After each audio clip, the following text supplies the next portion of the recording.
kami telah melakukan penyelidikan untuk mencari tempat dan para pelaku juga korban. Dan pada hari Senin telah datang Ibu Siti Hanani selaku orang tua dari korban, yaitu VC 14 tahun yang menjadi korban dalam video tersebut. Dan kronologisnya bahwa kejadian tersebut terjadi pada hari Minggu tanggal 26 Juni 2022 pada pukul 14.00 itu di Sempur, di dekat lorong ya, dari kebun raya yang mau menuju ke Sempur. Itu memang tidak terlihat dari jalan raya. Dan kami telah mengamankan sebanyak 5 orang. Yang pertama adalah SL 17 tahun, ini putus sekolah, warga Cijeruk, Kabupaten Bogor. Kemudian JR, ini yang paling muda, 12 tahun, adalah pelajar kelas 8, warga Cikaret. Kemudian DS, 14 tahun, ini putus sekolah, warga Mulia Harja. Kemudian yang keempat CC, 14 tahun, ini pelajar baru tamat SMP. Kemudian PT, 14 tahun, pelajar kelas 9, warga Pasir Jaya. Adapun kronologisnya, bahwa sekitar 3 minggu yang lalu terjadi perselisihan. Mereka antara korban dan pelaku sebenarnya dalam satu grup yang sama, peer group yang sama, yang bernama Al Empang Pusat, beranggotakan sekitar 17 orang. Dua tersangka yaitu SL dan JR ini dituduh telah menjadi faktor pemicu perselisihan dengan kelompok lain. Padahal kedua pelaku tersebut merasa tidak melakukan dan juga menuduh korbanlah yang terlibat dalam perselisihan antara kelompok. Beberapa kali pelaku ingin mengklarifikasi kepada korban, sudah 3 kali, dan terakhir adalah pada hari Minggu tersebut akhirnya terjadilah perundungan atau penganiayaan bersama. Tindakan kepolisian kami lakukan, kami menerima laporan polisi dari orang tua korban, kami meriksa korban dan juga mengumpulkan bukti-bukti, termasuk adalah visum, ya, ada luka memar di bagian kepala. Dan tentunya karena korban dan juga para pelaku ini adalah di bawah umur, sehingga dalam waktu dekat bersama Bapas dan P2TP2A kita akan melakukan diversi. Ya, tentunya dalam Undang-Undang Perlindungan Anak bahwa kepentingan anak itu adalah yang utama, sehingga kami berharap ke depan tidak terjadi lagi hal seperti ini dan menjadi pembelajaran bagi semuanya bahwa pengawasan ya, dan pendidikan keluarga itu menjadi sangat penting. Selain itu, kami telah memeriksa pula 4 orang saksi, yang salah satunya adalah MT, itu adalah yang memvideokan termasuk memviralkan atau mengupload di medsosnya. Nah, sehingga kami telah menyita handphone, ya, termasuk akun dan juga pakaian yang digunakan para pelakunya. Saya rasa demikian pertanyaan.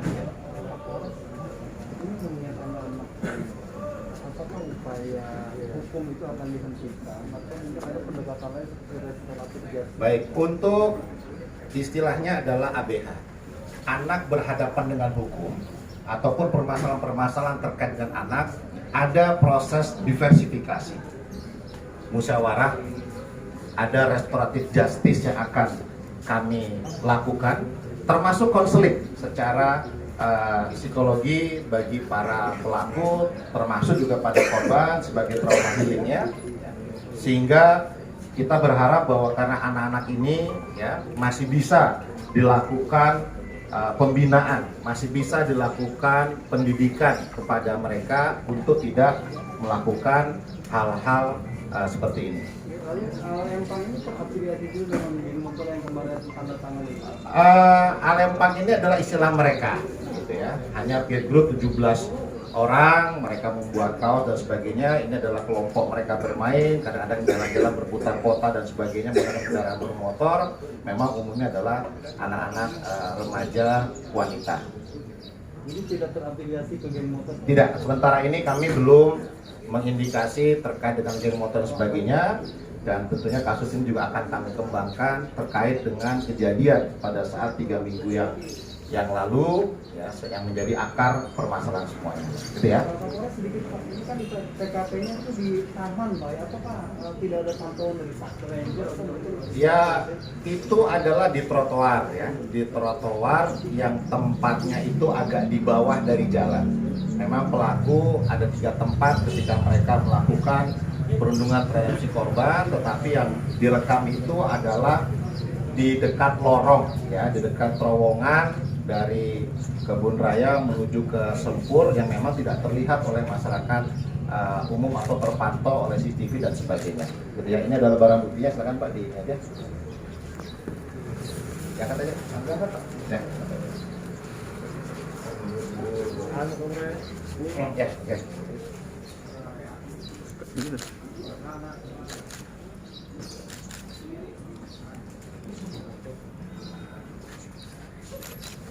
Oke, cukup ya. Silakan dari pihak Bapas dulu. Baik, berhubungan dengan adanya anak yang berhadapan dengan hukum, anak yang melakukan tindak pidana, kami dari pihak Bapas memang diwajibkan untuk mendampingi anak ini di setiap tahap, baik itu mulai dari tahap pemeriksaan kepolisian, limpahan perkara kejaksaan sampai dengan sidang pengadilan. Nah, untuk di versi ini wajib dilaksanakan bagi tindak pidana yang ancaman pidananya itu di bawah 7 tahun itu menurut Undang-Undang 11/2012 itu wajib dilaksanakan, walaupun nanti mungkin pada pelaksanaannya tidak terjadi kesepakatan di tingkat pendidikan, bisa dilanjutkan nanti di tahap 2 di tingkat kejaksaan dan dilanjutkan kembali apabila tidak berhasil sebelum sidang di pengadilan nanti dilaksanakan juga di versi seperti itu. Jadi di versi ini ya salah satu bentuk dari restoratif justice, yaitu penyelesaian perkara di luar pengadilan, tetapi memang harus ada kesepakatan antara kedua belah pihak, terutama dari pihak korban. Mungkin itu aja yang bisa saya sampaikan. Terima kasih. Selama dalam pembinaan apa yang dilakukan oleh mereka? Pembinaan itu kan ketika mereka telah mendapatkan vonis itu baru masuk ke dalam tahap pembinaan. Nah, sekarang ini masih dalam tahap proses belum ya. Nanti kalau sudah di lapas baru nanti kita dari lapas maupun dari pihak lapas baru kita bisa maksudnya. Tapi pengalaman sudah pernah terjadi kasus yang sama terus dibawa penanganan? Pernah ya, dulu ya pernah beberapa kali kita menangani perkara seperti ini ya, penganiayaan yang dilakukan oleh beberapa orang terhadap anak. Nah, kita lihat kan kalau ancamannya memang di bawah 7 tahun dan memang keluarga korban mau memaafkan dengan kesepakatan, ya terserah dari pihak korban itu kesepakatannya seperti apa, dia ganti biaya pengobatan atau apa dan sebagainya, itu bisa nanti dibuatkan berita acara diversi dan dibuatkan penetapan ke ketua pengadilan negeri.